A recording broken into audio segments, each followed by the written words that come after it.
Hey guys, ayan, welcome to another vlog sa ating Powerfield Plus ng Eco and Green Choice.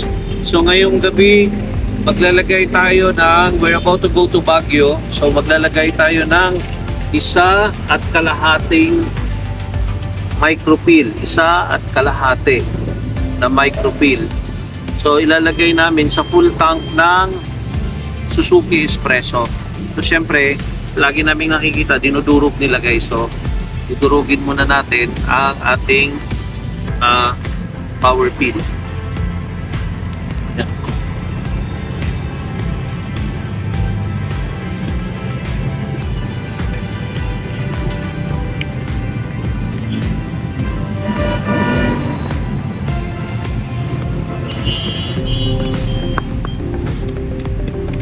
Naghanap lang kami ng bato dito sa mga gilid-gilid.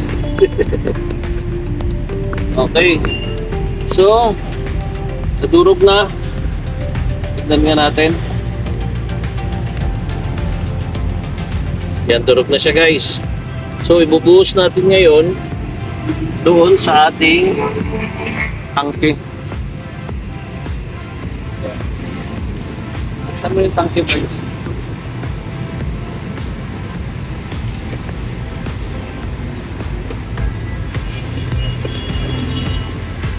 Guys, paki-off muna kami na. Okay, so buhos natin ang 1.5 power peel, micro power peel. Ayan. So lagay natin dyan guys.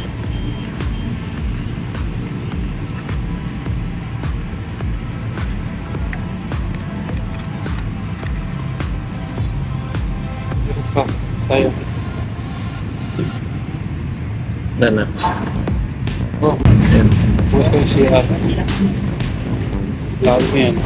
Okay. So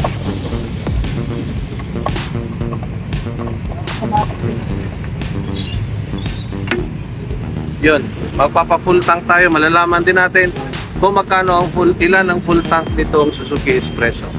Okay.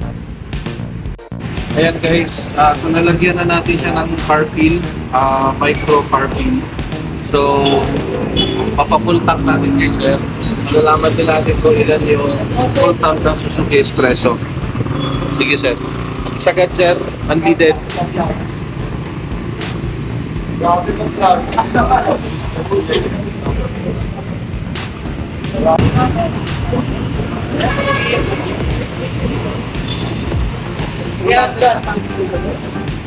Ayan guys, so pinapasagad natin yung full tank ng Suzuki Espresso. Sa mga nagtatanong kung gaano ilang litro kaya ang Suzuki Espresso, so meron tayo 27.17, pero hindi pa talaga yung sagad na sagad, meron pa konting natira kanina. So ang full tank natin ngayon is 27 liters, 0.17. So 1,661.92. Sagad na tayo. Okay, Baguio na guys. At kumusta naman ang ating gasolina sa na nilagyan natin ng Eco and Green Choice car peel? Well, ang may report ko sa inyo, kalahati po ang na-consume sa ating full tank. So hindi na ubos ang full tank guys sa ating nilagyan natin ng car peel. Ayan, so ilang bars pa ba yan brother? Kita mo? 4? 4 bars. Oh, 4 bars. Ayan, so ang ano nito siguro mga maabot yan ng 10 or 11.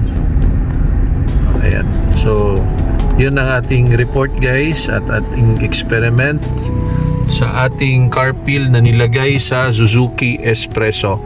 And praise the Lord, nandito na po kami talaga sa Baguio. And thank you Lord sa safe travel. And yes, thank you sa mga drivers natin na si Winnie at si Bernie nandun sa likod natutulog. So ngayon guys, kami ay tapos na itong vlog natin about car peel. So konting review lang din sa Suzuki Espresso. ang aming sinakyan na Suzuki Espresso ay puno talaga ito ng mga gamit. At ilan kami, mga heavyweight ang mga sakay guys. Tapos may dalawang speaker sa likod, may sound system kami no nadala. Tapos mga bag pa namin, kayang-kaya umakyat ng Baguio. So sa ginamitan natin ng carpool ay malayo din talaga ang narating ng ating gasolina. Ayan. So hindi lang yung kasabihan na pag ikaw daw ay tulog, malayo ang mararating mo. Pag nakatulog ka daw, malayo ang mararating mo. Pero dito sa carpool, malayo rin talaga ang mararating mo. At proven na po namin at iba ang takbo ng makina pag merong carpool.